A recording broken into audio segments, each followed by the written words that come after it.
Welcome to the online lectures of Aryan Commerce classes. This is especially for 11 commerce students. We are with a subject called SP, called Secretarial Practice. Very important subject करके बोला जाता है और very healthy subject करके बोला जाता है, very innovative subject करके बोला जाता है इसको. तो देखेंगे इसमें आपको इस सब्जेक्ट से ज़्यादा नॉलेज मिलेगा, ऐसा एक्सपेक्टेड. सो बाकी सब्जेक्ट जैसा this subject also carries 100 marks paper. इसको हम सेक्रेटरियल प्रैक्टिस करके बोला जाता है सब्जेक्ट, और शॉर्टकट में उसको एसपी सब्जेक्ट करके बोला जाता है. Subject SP for 11th. Okay, और this is an optional subject. आपको इस सब्जेक्ट के साथ, एसपी के साथ, you can take maths. You can take maths. या तो एसपी ले लो या तो मैथ्स ले लो, दोनों में से एक. मैथ्स में दो डिवीजन है, एक पार्ट 1 एंड पार्ट 2. इसमें ऐसा कोई डिविजन्स नहीं है, एक ही एसपी. सब पेपर 1 पेपर 2 करके नहीं, जैसे मैथ्स में पेपर 1 पेपर 2 करके है, बट एसपी में वन सिंगल सब्जेक्ट में डिवाइड किया, उधर दो सब्जेक्ट में डिवाइड किया, maths mathematics 1 and mathematics part 2 करके. और उसका मैथ्स का नॉलेज और एसपी का नॉलेज दोनों जमीन आसमान का फर्क है. वो अलग सब्जेक्ट है और ये अलग सब्जेक्ट है. सो व्हाट इज, जैसा आपको और एक सब्जेक्ट था, जैसा हम हिंदी ले सकते हो, आप मराठी ले सकते हो लैंग्वेज में, और उसके साथ में आपको आईटी ले सकते हो, इंफॉर्मेशन टेक्नोलॉजी. इनमें से any one you can select. Same as it is, इसमें से दो में से एक you can take either SP और मैथ्स.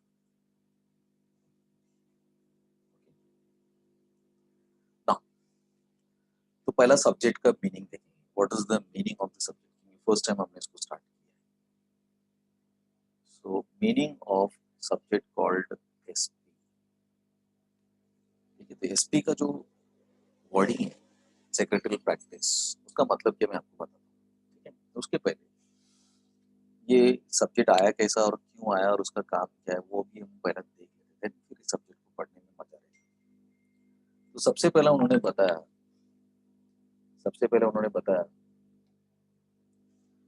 कि फॉर एग्जाम्पल मैं मानता हूँ, मैं एक कॉलेज में एडमिशन, उस कॉलेज में एडमिशन लेने के बाद मुझे कुछ प्रॉब्लम्स, या फिर मतलब कुछ तो है, जैसे मेरा रोल नंबर नहीं दिख रहा है या फिर कुछ तो प्रॉब्लम. तो इस कॉलेज को तुमको कांटेक्ट करने का रहेगा या किससे बात करने का रहेगा. तो बहुत सारा लोग गेट पे सिक्योरिटी खड़ा रहता है, वॉचमैन खड़ा रहता है, उनसे बात कर सकते हैं. टीचर से उनसे बात कर सकते हैं, प्रिंसिपल से बात कर सकते हैं, वाइस प्रिंसिपल से बात कर सकते हैं, आपका हेड ऑफ एचओडी से बात कर सकते हैं, हेड ऑफ द डिपार्टमेंट से बात कर सकते हैं, आपका क्लास टीचर से आप बात कर सकते हैं. बहुत सारे लोग जिससे आप बात कर सकते हैं, बराबर ना, किसी भी आप बात कर सकते हैं. लेकिन समझो आज मैं वॉचमैन से बात किया, समझो कल नहीं क्या, but is not a proper person. Watchman ने बोल दिया तुम जाके हाँ बात करो, इससे बात करो, उससे बात करो. तुम ये नहीं बोल, अरे मैंने वॉचमैन को बोला था, एक हफ्ते हो गया, कुछ मेरा काम ही नहीं हुआ. तो he is not responsible person, is not a responsible person. समझा क्या आपको? तो या फिर मैंने किसी और से बात की या क्लास टीचर से बात की, लेकिन क्लास टीचर का वो काम ही नहीं है, वो थोड़ी फीस के बारे में देखेंगे, बराबर है. तो कोई ना कोई एक पर्सन रिस्पॉन्सिबल होना चाहिए. ऐसा उस कॉलेज का ऐसा कोई पर्सन होना चाहिए जिसमें जाके बात करना चाहिए, वो काम होना चाहिए, काम हो सकता है, बराबर है. वैसा हर एक जगह पे, समझे, एयरलाइंस का बड़े इतना बड़ा कंपनी, अभी इसको जाके मुझे कुछ बोलने का तो किससे बात करूं? टाटा है, इतना बड़ा कंपनी, मेरे को टाटा का कुछ कंपनी का कुछ प्रॉब्लम है, मैं शेयर होल्डर है उधर, या फिर मैं उसका एम्प्लॉई है, कुछ तो है, तो मैं बात किससे करूं? तो हर एक कंपनी में एक पर्सन को रेस्पॉन्सिबल बनाया जाता है, उसको जिम्मेदारी दी है कि हमारा कंपनी में किसी को कुछ बताने को आने करेगा तो इस आदमी से तुम बात कर सकते हो. इसका नाम सेक्रेटरी. फॉर ऑल करस्पॉन्डेंट, कुछ भी उनको बताने का रहेगा तो इस रेस्पॉन्सिबल. तुम उसको बता दिया मतलब बाकी है वो आगे जिसको बोलने का वो बोलेगा, वो आपका काम करके दे. तो this person is called as secretary, इसको बोलते हैं सेक्रेटरी।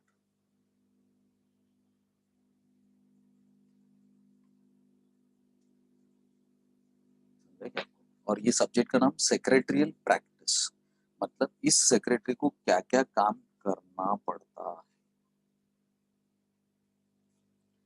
उसको क्या क्या काम करना पड़ता है, क्या क्या कम्युनिकेशन करना पड़ता है लोगों के साथ, इसको बोलते हैं हम सेक्रेटरियल प्रैक्टिस। उसको क्या क्या काम करना पड़ता है, प्रैक्टिस करना पड़ता है रोज, उसको क्या क्या काम करना पड़ता है, दैट इज सेक्रेटरियल प्रैक्टिस। तो हर एक जगह पे एक सेक्रेटरी होता है, हर एक बिजनेस में एक सेक्रेटरी रहता है, उसका काम ही वही है। उसको तुम खाली बता दो, फिर वो बाकी हमको क्या मालूम है किसे बात करने का, मुझे क्या मालूम है किसे बात करने का, समझे? तो सेक्रेटरी का काम खाली तुमको जाके पूछना है सेक्रेटरी से मिलना है, उससे मैं बात, ये ऐसे ऐसा मेरा मैटर है बताओ क्या, उसको जो भी लेटर देने का उसको दे दो, बाकी वो आगे का क्या करने का कम्युनिकेट किसको बताने को बताए, तुम्हारा काम करके। तो हर एक कंपनी में ऐसे जाके तुम किधर भी जाके ऐसा चिल्ला नहीं सकते यार मेरा कोई सुनता नहीं है, तुम जाके प्रॉपर ये this is a person will take all the activities into consideration, will be called a secretary. और वो जो सेक्रेटरी जो काम करना है, तो ये सब्जेक्ट आपको पता था कि बड़े बड़े कंपनीज में 1 इंच इधर उधर लोग काम इधर उधर नहीं करते बिना सेक्रेटरी के पूछ के।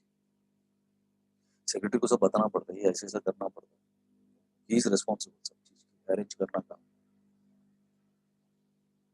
पार्लियामेंट में अपने पार्लियामेंट जो है जिसमें ये पोस्ट बड़ा post prime minister, prime minister का बाकी सब मिनिस्टर लोग भी बेटर रहते हैं, लेकिन प्राइम मिनिस्टर भले इंडिया का प्राइम मिनिस्टर है, लेकिन पार्लियामेंट में जो मीटिंग चलता है उसमें जो सेक्रेटरी जो बोलता है उसके हिसाब से सब चले। सेक्रेटरी को सेक्रेटरी बोलेगा 10 बजे पीएम का स्पीच है, मतलब 10 बजे हो, 10 बजे आप बात कर सकते हो बस, उसके पहले 7 बजे बात करेगा, 8 बजे बात करेगा, 9 बजे, और पीएम का 10 बजे। सेक्रेटरी जो बोलता है वो ही उधर चले, सेक्रेटरी ऑफ द पार्लियामेंट, समझा क्या? उधर का करता धरता हो, भले पीएम बड़ा पोस्ट, लेकिन उस जगह के लिए वो पर्सन नहीं, पूरा अरेंज करने का काम, पूरा एक्टिविटी को असाइन करने का काम, टाइम पे करवाने का काम, वो सेक्रेटरी कर, सेक्रेटरी ऑफ पार्लियामेंट। वो इशारा करता है उसके हिसाब से सब काम चलते रहता है। कल कुछ हो गया उधर गड़बड़ हो गया तो सेक्रेटरी को ही पकड़ दो, समझा क्या? तो इस इसमें बड़े बड़े कंपनीज हम कॉमर्स में देखते हैं, अलग अलग कंपनीज है, अलग अलग टाइप ऑफ कंपनीज होते हैं, ये होता है वो होता है, समझे क्या आपको? तो हर एक कंपनी अपना एक सेक्रेटरी को काम पे रखता है और उसको पूरा काम का रिस्पॉन्सिबिलिटी देता है, और ये बेचारे को फिर मालूम पड़ना चाहिए ना कि उस जगह पे बैठ के कैसा काम करना चाहिए। तो ये आपको पढ़ाया जाता है in this subject called secretarial practice. तभी वो सेक्रेटरी के बारे में पूरा डिटेल होता है, उसका काम वो कैसा रहना चाहिए, उसका क्वालिफिकेशन क्या होता है, उसको एजुकेशन क्या लेना पड़ता है, काम पे उसको कैसा रखा जाता है, उसको काम पे रखने के बाद वो क्या काम करना चाहिए, किस किस से कैसा कैसा बात करेगा, लीगली कैसा करना चाहिए, कौन सा कानून को लेके वो काम की कंपनी बोले तो कंपनी एक्ट को कानून को उसको फॉलो करना पड़ता है, ये सब चीज आपको उसमें बताया जाता है, ये सब चीज उसमें हम लोग बताते हैं।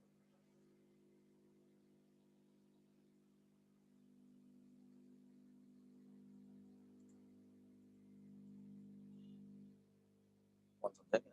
ये उन्होंने बताया।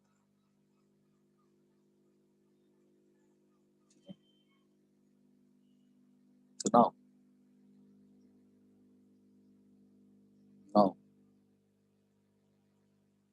we are going to do the topic जिसमें सेक्रेटरियल प्रैक्टिस कैसा करता हो उसके बारे में आपको बताया। तो सबसे पहले आज हम जो टॉपिक देखेंगे उसमें ये हम देखने को कोशिश करेंगे कि ऐसा कितना बिजनेस ऑर्गेनाइजेशन, ऐसा कितना types of business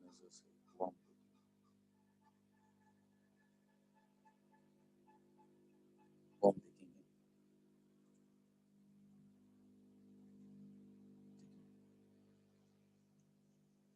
first one we're going to start with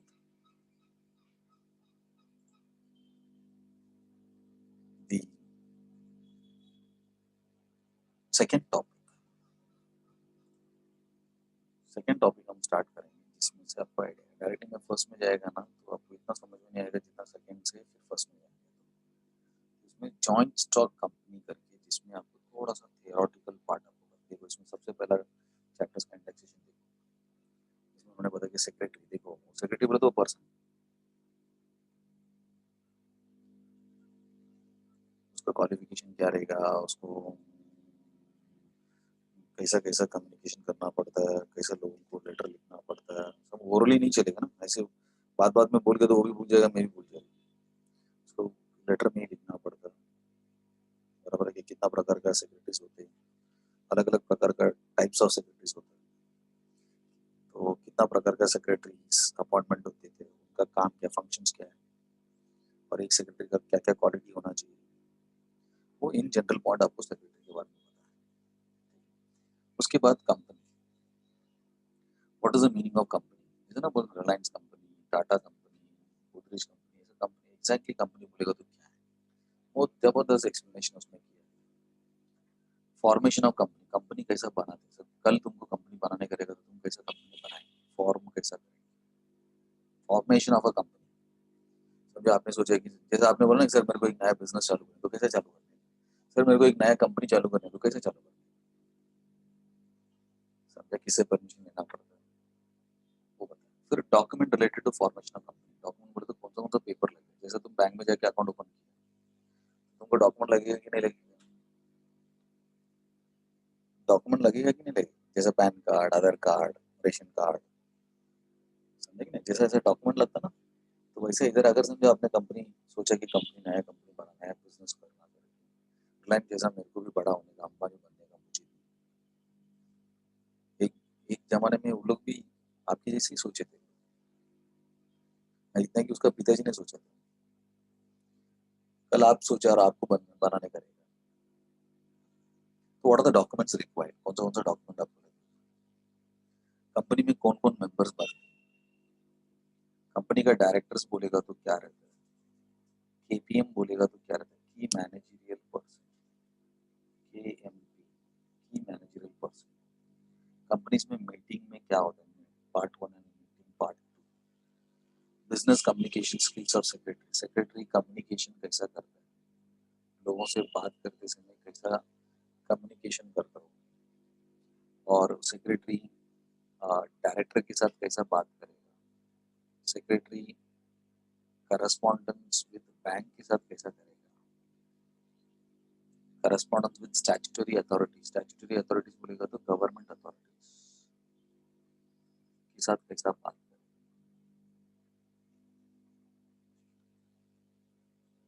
वो डिटेल्स आपको बताया। इसके बारे में हमने ये पूरा टॉपिक उसके बारे में। So now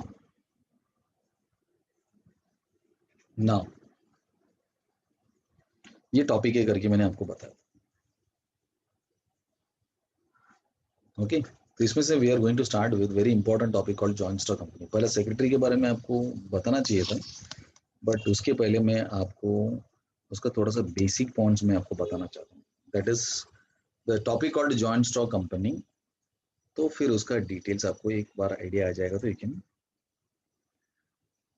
थोड़ा सा बेस आपको मालूम पड़ जाएगा, तो सेक्रेटरी के बारे में और थोड़ा सा आपको डिटेल आ जाएगा। तो कौन सा बिजनेस है जिसके बारे में उन्होंने बताया वो हम देखेंगे, ठीक है।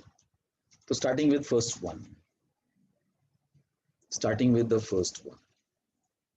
if you see this topic, उसका पेज नंबर में मैं जाता हूँ, पेज नंबर 16 है उसका। So if you see that topic page number joint stock company करके, उसमें उन्होंने एकदम अच्छे से बताया कि how the business is evolved. सबसे पहले उन्होंने बताया कि सोल ट्रेडिंग कंसर्न, मतलब कितना प्रकार का बिजनेस ऑर्गेनाइजेशन होते हैं, कितने प्रकार का बिजनेस ऑर्गेनाइजेशन होता है।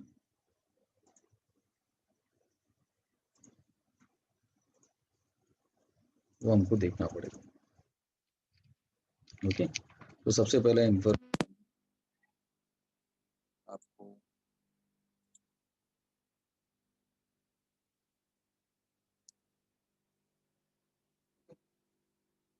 फर्स्ट वन इज सी, सबसे पहला पॉइंट जो मैंने बताया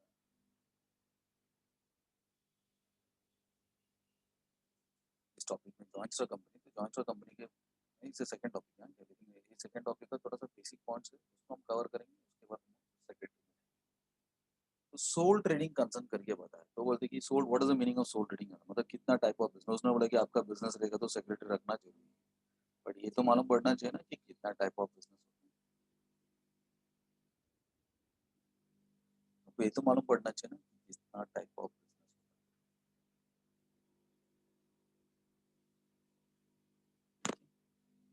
तो सबसे पहले उन्होंने बताया कि आप सेक्रेटरी कौन से लोग सेक्रेटरी अपने बिजनेस में रखते, तो आपको ये मालूम होना चाहिए कि कौन सा टाइप्स ऑफ बिजनेस होता है, कितना प्रकार का बिजनेस होता है। तो सबसे पहले उन्होंने बताया कि टाइप्स ऑफ बिजनेस में सोल ट्रेडिंग,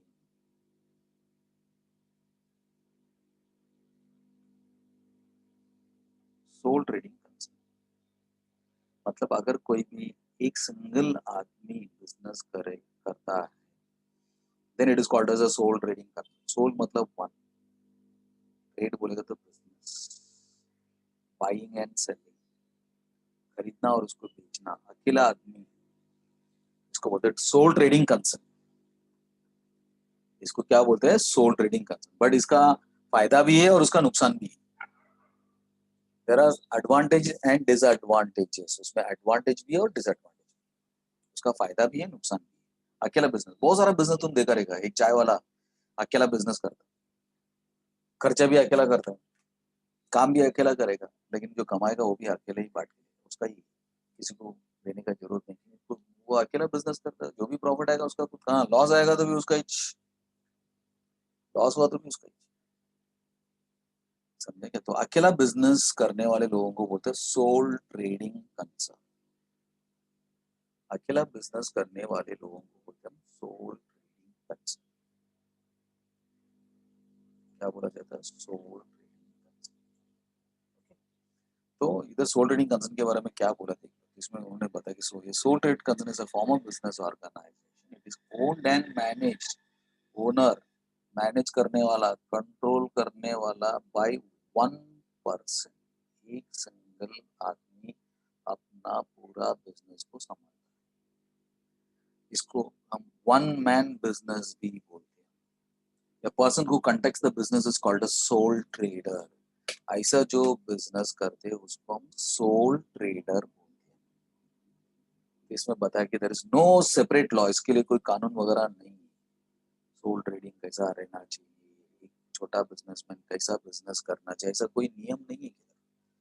उसको अगर इच्छा लगा, पैसा है, ताकत है, नॉलेज है, चालू कर, मेरे को होटल का बिजनेस चालू करने का, तो मेरे पास इच्छा होना चाहिए बिजनेस करने का, पैसा होना चाहिए होटल चालू करने के लिए। अभी होटल चालू करने के लिए पैसा मतलब क्या, जगह चाहिए, डिपॉजिट के लिए लगेगा, नहीं तो खुद का गाला लेना पड़ेगा, चेयर टेबल कराना पड़ेगा, किचन बनाना पड़ेगा, भांडी बर्तन लेके आना पड़ेगा, गैस सिलेंडर लेके आना पड़ता, काउंटर बनाना पड़ता, एसी रहेगा तो एसी बिठाना पड़ता, ये सब के लिए पैसा लगेगा ना, तो पैसा चाहिए। दूसरा स्किल चाहिए, स्किल बोले तो नॉलेज चाहिए। होटल चालू किया लेकिन मेरे को खाना बनाने को आता नहीं,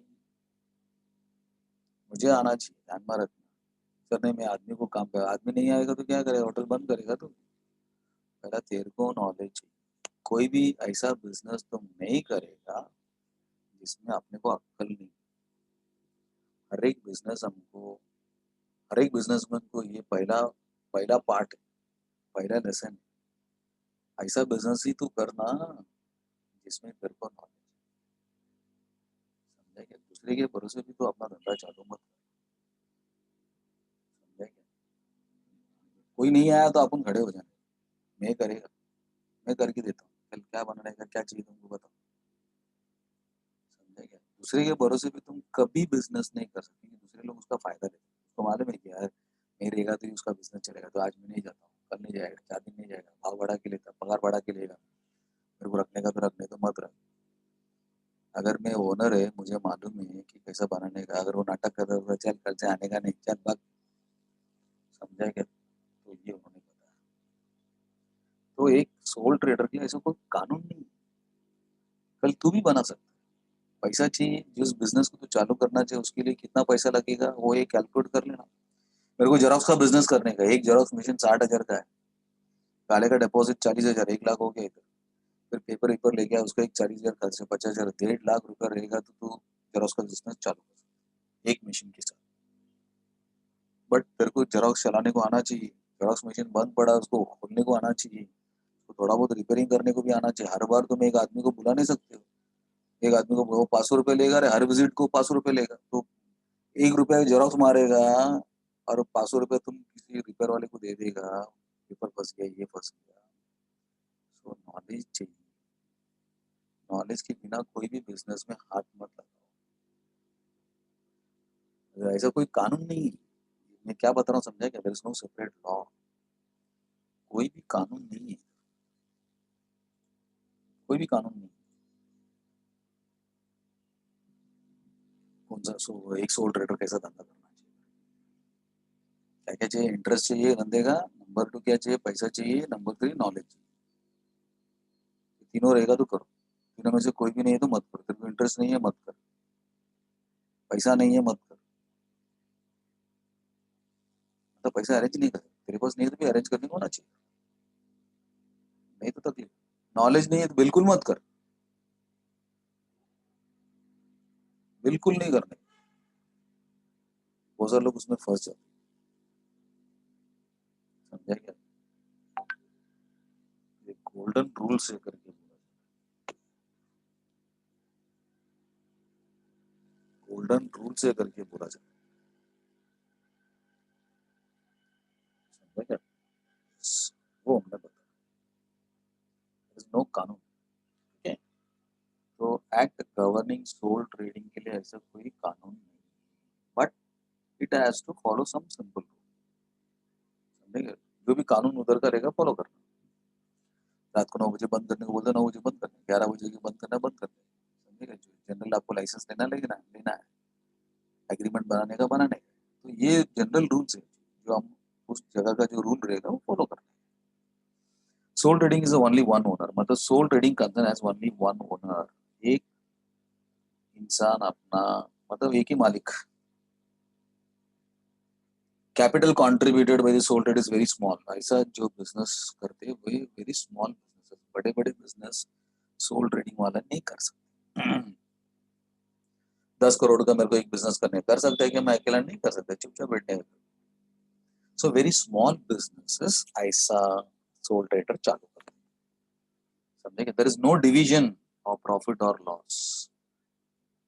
ये सिंगल ओनर है, आपको किसी को प्रॉफिट को बांट के देने का जरूरत नहीं, लॉस को बांट के देने का जरूरत नहीं।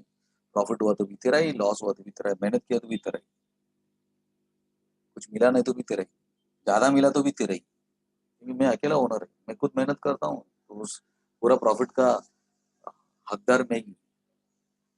और all the decisions of the business are taken by the sole trader. जो भी मेरे को डिसीजन लेने का रहेगा, कोई भी निर्णय लेने का रहेगा, वो मेरे मेरे मन से लेता हूँ। मैं किसी को पूछने का जरूरत नहीं कि ये मेरा बिजनेस है। समझे क्या? और अपना बिजनेस का सीक्रेसी बहुत रहता है। मैं किसी को बताने का जरूरत नहीं, मैं किधर से माल लेके आता हूँ, किससे माल लेके आता हूँ, कितने में लेके आया, किसको बोलने का मुझे जरूरत नहीं, किसी को पता भी नहीं रहता।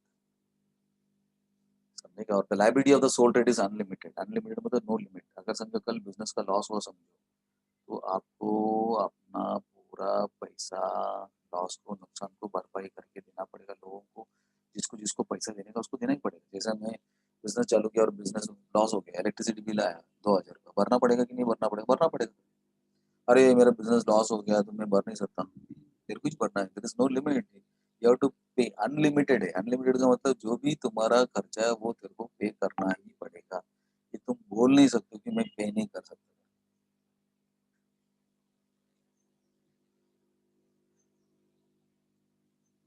कौन समझाएंगे आपको? This business does not enjoy separate legal status. ऐसा कोई इसका स्टेटस वगैरह नहीं है उसको। और sole trading is not suitable for large business. बड़े बड़े बिजनेस तुमको करने का रहेगा तो प्लीज सोल ट्रेडिंग चालू मत करो। सोल ट्रेडिंग में आप अपने पास पैसा बहुत कम रहता है, तो वो तो बहुत बड़े बड़े बिजनेस को चालू करके बैठे, पैसा भी नहीं लगता है, बहुत ज्यादा लगता है। तो तुम वो सब बिजनेस सोल ट्रेडिंग से मत करो, अकेला मत करो, समझा क्या आपको? ये उन्होंने बताया, that is called a sole trading. और एक है joint Hindu family, HEF, Hindu undivided families, मतलब फैमिली बिजनेस। बहुत सारा जगह में तुम देखेंगे तो फैमिली बिजनेस होता है। फैमिली बिजनेस बोलेगा तो दो तीन भाई लोग मिलकर बिजनेस करते हैं, जो भी प्रॉफिट आएगा उसके फैमिली मेंबर्स बांट के लेते हैं। जो भी मेंबर्स रहेगा तो फैमिली, जो भी मेंबर्स रहेंगे फैमिली का वो लोग बांट के लेते हैं। इसको बोलते हैं फैमिली बिजनेस। कौन सा business? Family business. Hindu undivided families, joint Hindu family, ऐसा करके बोलते हैं उसको। मतलब ये हिंदू सक्सेशन लॉ है, वो उस जमाने से चल के आता है, जिसको बोलते हैं ना फैमिली बिजनेस। फैमिली के हर लोग उसमें इन्वॉल्व रहेंगे, हर एक लोग इन्वॉल्व रहेंगे। इसमें फैमिली में कितना लोग रहना चाहिए, कितना है, सिंगल आदमी नहीं। जैसा फैमिली में बर्थ हुआ तो एक मेंबर बढ़ जाएगा। हमारे घर पे 8 लोग थे, एक बच्चा पैदा हुआ तो फिर अभी 9 लोग हो गया हमारा फैमिली।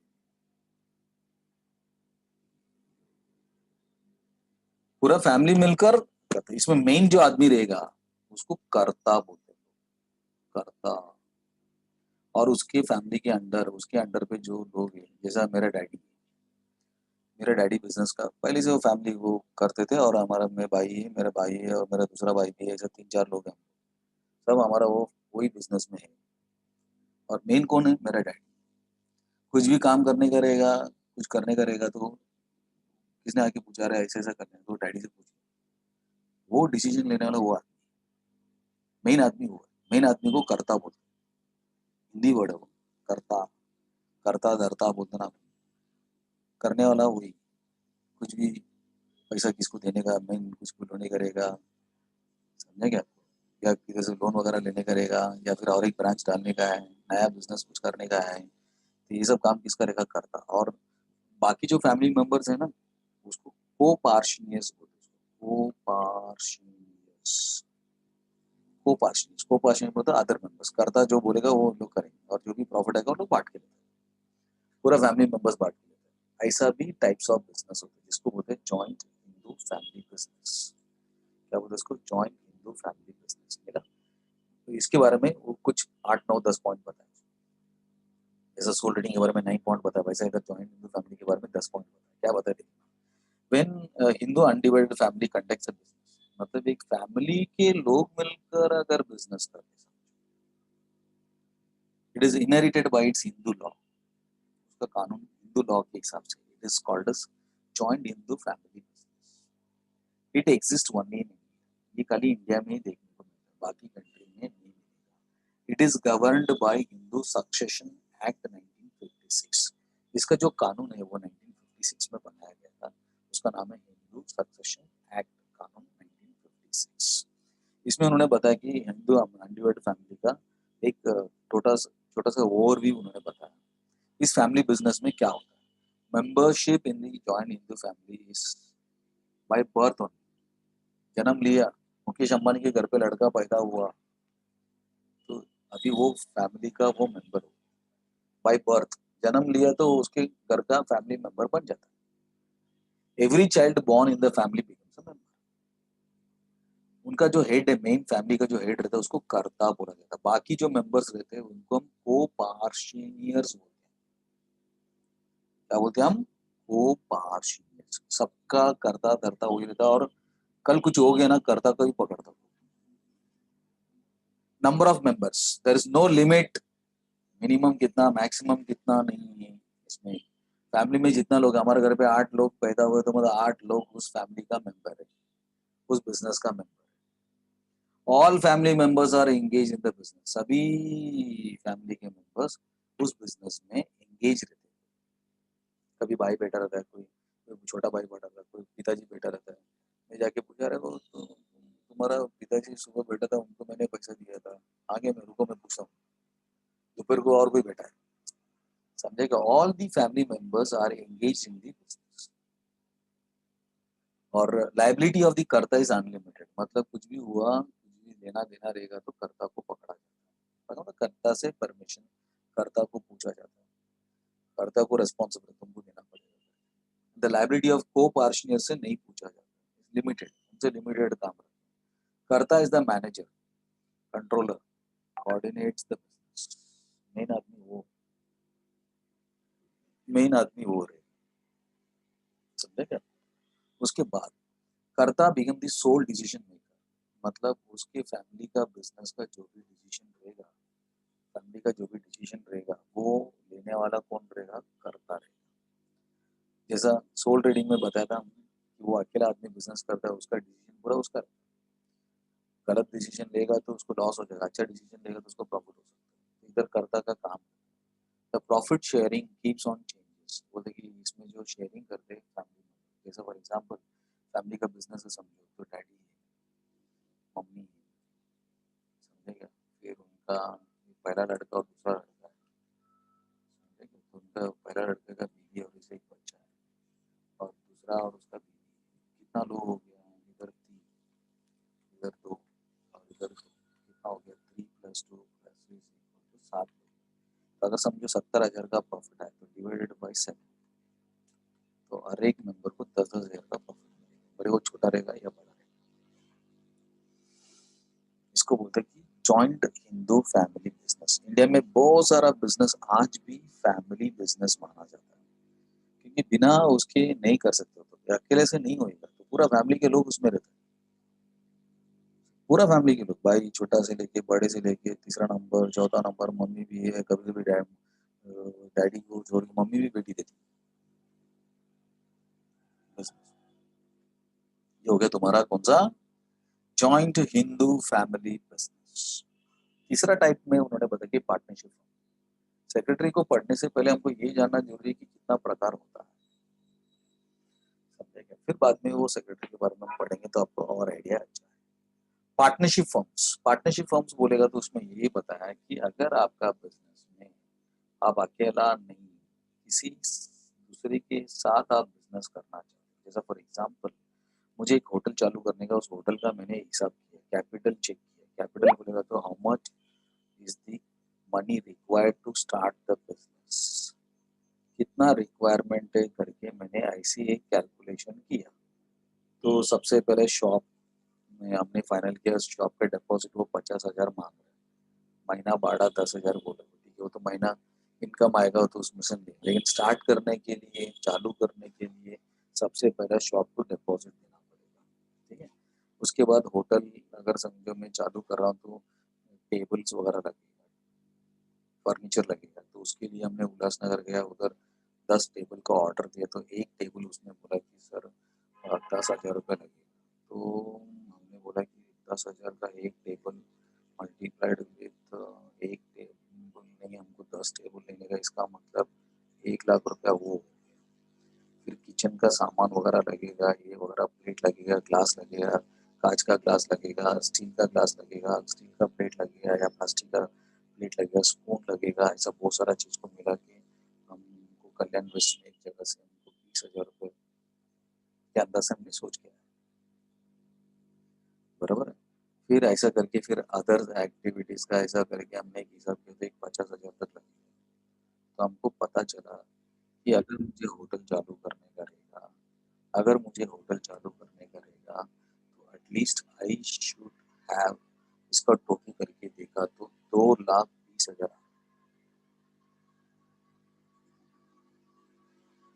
लेकिन मेरे को, मुझे क्लियर कट मालूम पड़ रहा है कि 2,20,000 मेरे पास नहीं है, मेरे पास 1,00,000 तक मैं कैसे भी करके जमा कर सकता, इतना तो जमा नहीं करता, तो इसको मुझे छोड़ना पड़ेगा, मतलब ये होटल अभी मैं चालू नहीं कर सकता, लेकिन मुझे इंटरेस्ट है होटल ही चालू करने का।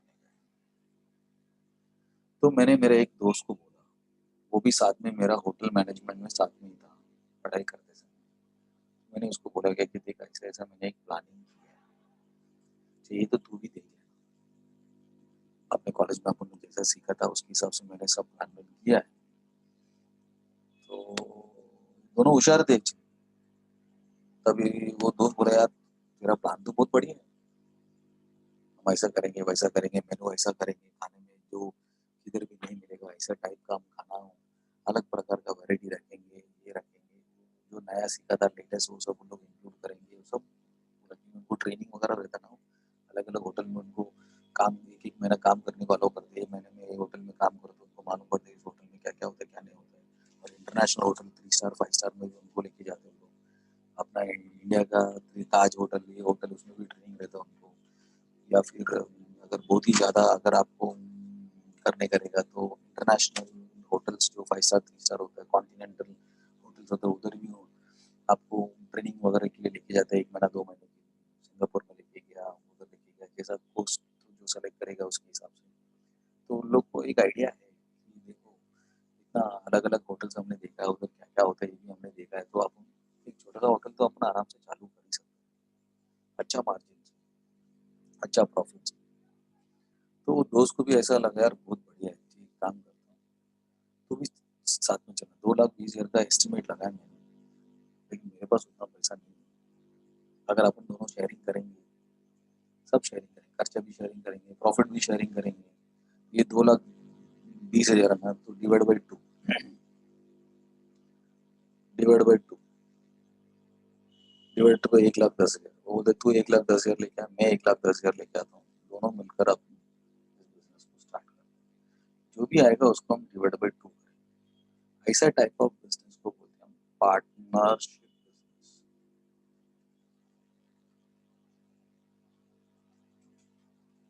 इस पार्टनरशिप बिजनेस में मिनिमम 2 लोग रहेगा तो उसको पार्टनर्स बोलेंगे। अकेला करेगा तो सोल ट्रेडिंग में रहेगा, उसके साथ में और एक आदमी आ गया, उसके साथ और एक आदमी आ गया, उसके साथ और एक आदमी आ गया, तो फिर उसको पार्टनर। मिनिमम 2 जन, मिनिमम 2 जन, then it is called as partnership। अब मैक्सिमम कितना लोग हो सकते हैं? महाराष्ट्र में पार्टनरशिप का बिजनेस को रजिस्ट्रेशन करना कंपलसरी है। उस रजिस्ट्रेशन का कानून जो रहता है उसको बोला जाता है पार्टनरशिप एक्ट। पार्टनरशिप का कानून महाराष्ट्र में कोई भी पार्टनर का बिजनेस करेंगे तो रजिस्ट्रेशन करना पड़ता है कि हम दोनों पार्टनर है, एग्रीमेंट करना पड़ता है कौन सा बिजनेस कर रहा है, कौन सा टाइप कर रहा है, तूने कितना पैसा दिया, मैंने कितना पैसा, कल जाके झगड़ा नहीं होना चाहिए। तो प्रॉफिट में से तेरा हिस्सा कितना रहेगा, उसका हिस्सा कितना रहेगा, सेम सेम रहेगा क्या, इक्वल इक्वल रहेगा क्या, या कम ज्यादा रहेगा। जो ज्यादा पैसा दिया उसको ज्यादा मिलना चाहिए, जिसको कम है उसको कम मिलना चाहिए, इक्वल रहेगा तो इक्वल मिलना चाहिए। समझेंगे तो इधर, समझेंगे आप? अब कल अगर समझो अच्छा बिजनेस हुआ और पैसा का जरूरत पड़ा तो लोग ने और एक दोस्त को भी ले लिया, उसको बोला तू भी आ जाना, तो 3 जन मिलकर बिजनेस कर, समझेगा, 3 जन मिलकर बिजनेस कर। देन ऐसा कितना लोग भी आप ऐड कर सकते हो, लेकिन एक लिमिट है कि ज्यादा से ज्यादा अपने बिजनेस में तुम 50 लोगों को जमा करके एक्टिविटी कर सकते हो, उससे ज्यादा नहीं कर, उससे ज्यादा नहीं कर, समझेगा, ये उन्होंने बताया। This is called as partnership business. इसमें जो लोग रहते हैं उसको पार्टनर्स बोलते हैं। The person who are engaged in partnership business is called as partners। क्या बोलते हैं उसको? पार्टनर्स। देखो इधर आ गया, partnership firm, the business organization which is owned, managed, controlled by 2 or more person is called as partnership firm। Firm बोले तो business, partnership firm बोले तो पार्टनर लोग मिलकर करने वाला बिजनेस को पार्टनरशिप फर्म बोलते हैं। फर्म बोले तो business. The owners are called as partner, इसमें जो ओनर्स रहेंगे उनको हम पार्टनर्स बोलेंगे। And the organization is called as firm, और वो जो बिजनेस को हम फर्म बोलते हैं। फर्म बोलेगा तो क्या? Partnership business. किसने पूछा कि अरे ये बिजनेस किसका है? अरे ये पार्टनरशिप फर्म, चलो 2-3 जन मिलकर कर रहे हैं, समझे क्या? तो फर्म करके उसको बोला जाता है। हमारा फर्म है, हमारा फर्म बोले तो समझ आने कि उसमें एक नहीं है 2-3 लोग हैं। पार्टनर लोग registration of partnership firm is compulsory in Maharashtra state. Maharashtra में पार्टनरशिप का बिजनेस करने तो रजिस्ट्रेशन करना पड़ता है, गवर्नमेंट को बताना पड़ता है कि हम पार्टनरशिप में बिजनेस कर रहे हैं। This forms of organization is governed by Indian partnership act 1932। उसके लिए स्पेशल कानून भी है, इंडिया का पार्टनरशिप का कानून 1932, इंडियन पार्टनरशिप एक्ट 1932 का रूल्स एंड रेगुलेशन को इनको फॉलो करना पड़ता है। जैसे हिंदू अनडिवाइडेड फैमिली बिजनेस के लिए आपको हिंदू सक्सेशन एक्ट 1956 फॉलो करना है। अगर पार्टनरशिप बिजनेस कर रहे हो तो पार्टनरशिप का कानून जो है, कानून जो बनाया गया था 1932 में, उसको आपको फॉलो करना पड़ेगा। बट सोल ट्रेडिंग के लिए ऐसा कोई कानून नहीं। तो सोल ट्रेडिंग के लिए कोई मतलब अकेला एनआरआई अभी किसके साथ झगड़ा करेगा? वो खुद ही है। मेहनत करेगा तो पैसा आएगा, नहीं मेहनत किया तो नहीं आएगा। पार्टनरशिप में झगड़ा होने का चांसेस है, फैमिली में झगड़ा होने का चांसेस है, चाचा मामा के साथ झगड़ा होने का चांसेस है। मैं अकेला ही किसके साथ झगड़ा करेगा? समझे क्या? फैमिली में झगड़ा हो इसके लिए कानून होता है, पार्टनरशिप में भी झगड़ा हो सकता है। मेरा दोस्त है, सब सब पहला हाँ अच्छा अच्छा करके बोला, फिर बाद में हमने 3 साल मेहनत करके बिजनेस में प्रॉफिट मजबूत आया तो उसका दिमाग फिरना चालू हो। वो बोलते मेहनत में मैं बहुत करता हूँ, तू तू आता नहीं, मैं 7 बजे आ जाता हूँ, ये करता हूँ वो करता हूँ, मेरे को अभी ज्यादा प्रॉफिट चाहिए, नखरा करना चालू किया उसने। जबकि मैंने उसको लेके आया था बिजनेस में, चल साथ में बिजनेस करेंगे करके। अभी उसको प्रॉफिट दिख रहा है, मौजूद प्रॉफिट दिख रहा है, तो उसको नखरा चालू हो गया, तो झगड़ा होने का चांस। तो ऐसा जिधर भी अगर झगड़ा होने का चांस है तो कानून लागू हो जाता है। ट्रैफिक रूल क्यों आया? ट्रैफिक का कानून क्योंकि रोड पे सीधा चलना नहीं, इसका एक्सीडेंट उसका एक्सीडेंट, झगड़े चालू हो जाते हैं। इसके लिए कानून बना के रखा है कि वो झगड़ा मत करो, झगड़ा किया तो जो फॉल्ट में आएगा उसको अंदर किया जाएगा, फाइन लगाया जाएगा। तो जिधर जिधर प्रॉब्लम है उधर उधर कानून लागू होता है।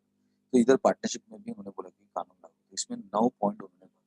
पॉइंट नंबर 1, पार्टनरशिप का बिजनेस का 9 पॉइंट उन्होंने बताया। सबसे पहला बता कि this business is started by agreement बना के चालू करो बिटवीन 2 और मोर पर्सन। अग्रीमेंट बनाओ, जिसको बोलते हैं पार्टनरशिप एग्रीमेंट, पार्टनरशिप डीड बोलते हैं उसको। दोनों पार्टनर्स उसमें सब कंडीशन लिखेगा, तेरा प्रॉफिट कितना, मेरा प्रॉफिट कितना, तेरा पैसा कितना, मेरा पैसा कितना, तू कितना काम करेगा, मैं कितना काम करेगा, अपना बिजनेस कब कब से लेके कब तक हम दोनों पार्टनर्स कभी से लेके कभी तक रहेंगे, हमारा बिजनेस का नाम क्या है, उस नाम में कौन कौन ओनर है, तेरा नाम क्या है, मेरा नाम क्या है, तेरा एज क्या है, मेरे एज क्या है, तेरा पैन कार्ड क्या है, मेरा पैन कार्ड, तेरा आधार कार्ड क्या है, मेरा आधार कार्ड, साइन कर। तब झगड़ा नहीं चाहिए।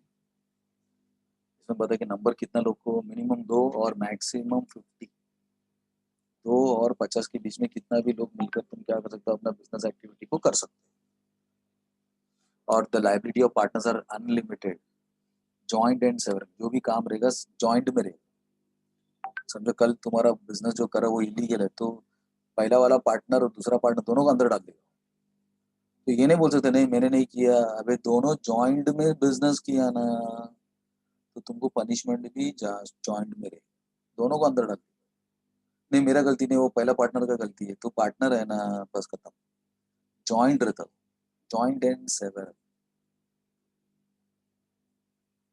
एक ने गलती किया दोनों को रेस्पॉन्सिबिलिटी, दोनों का रेस्पॉन्सिबिलिटी। और कैपिटल कंट्रीब्यूशन करके कर दो। जैसे मैंने बोला था ना 2,20,000 मेरा बिजनेस करने को चाहिए, तो पहला वाला पार्टनर 1,10,000 जमा किया, दूसरा वाला पार्टनर ने 1,10,000 जमा किया, कंट्री। समझे क्या? Partnership does not have legal status, इसमें भी ऐसा कोई लीगल स्टेटस नहीं, कोई भी पार्टनर्स मिलकर बिजनेस कर सकते हैं। और partnership partner can not transfer, वो देखिए कोई भी पार्टनर छोड़ के नहीं जा सकते, पूछ के जा सकते। जैसा मेरा दोस्त है, मैं बोलता नहीं मैं कल से आएगा ना, अरे ऐसे थोड़ी, कल से नहीं आएगा फिर उसका मतलब क्या है? करेगा कैसे? 2 जन मिलकर ही कर सकता है, अकेला कैसे करेगा? हाँ छोड़ के जा सकते हैं, लेकिन मेरा परमिशन के बिना, मेरा परमिशन हो उसके बाद आप जा सकते। 3 लोग है तो मेरे को तीसरा वाला बोलता है मैं जा रहा हूँ, तो बाकी दोनों को बता दो, वो लोग दोनों ओके बोलेगा तो तुम जा सकते हो, नहीं तो नहीं जा सकते। वेट करना पड़ेगा 3 महीने के बाद, हम लोग सब सेट कर लेंगे, उसके बाद कुछ अचानक भयानक तो बोलेगा। जैसे मैं मेरे को पुणे जाने का एक ड्राइवर मेरे साथ आया था, टूर्स एंड ट्रैवल्स वाला, बीच में गया 10 किलोमीटर के बाद वो बोलते कि नहीं सर मैं अभी नहीं आ सकता, फिर चलाएगा कौन अभी? चलाएगा कौन? All the partners are joint owners और जॉइंटली मैनेज करना है। तुम तीनों साथ में मिलकर कर रहे हो तो हर काम तुमको साथ साथ में करना है। No separation of ownership and management of the partnership. अलग अलग पार्टनरशिप फर्म में तू अलग करेगा, मैं अलग करेगा, ऐसा नहीं, सबको मिलकर करना पड़ेगा। Partner share profits and losses, और इसमें शेयरिंग चल रही है। प्रॉफिट आने के बाद उनको शेयर करना पड़ता है। 10,000 आया, 9,000 आया, 3 जन मिलकर बिजनेस करते हैं। पहला पार्टनर को 3,000, दूसरा पार्टनर को 3,000 और तीसरा पार्टनर को 3,000, 9,000। या फिर अग्रीड, जो भी उन लोग मान बोला रहेगा कि हम कितना बांटेंगे उसके हिसाब से बांटेंगे। As mention in the partnership deed. Deed का मतलब मैंने बताया, डीड का मतलब अग्रीमेंट, पार्टनरशिप अग्रीमेंट बना के उसके बाद ही बिजनेस चालू करना चाहिए। पहले से ही हम पार्टनरशिप बिजनेस नहीं कर सकते।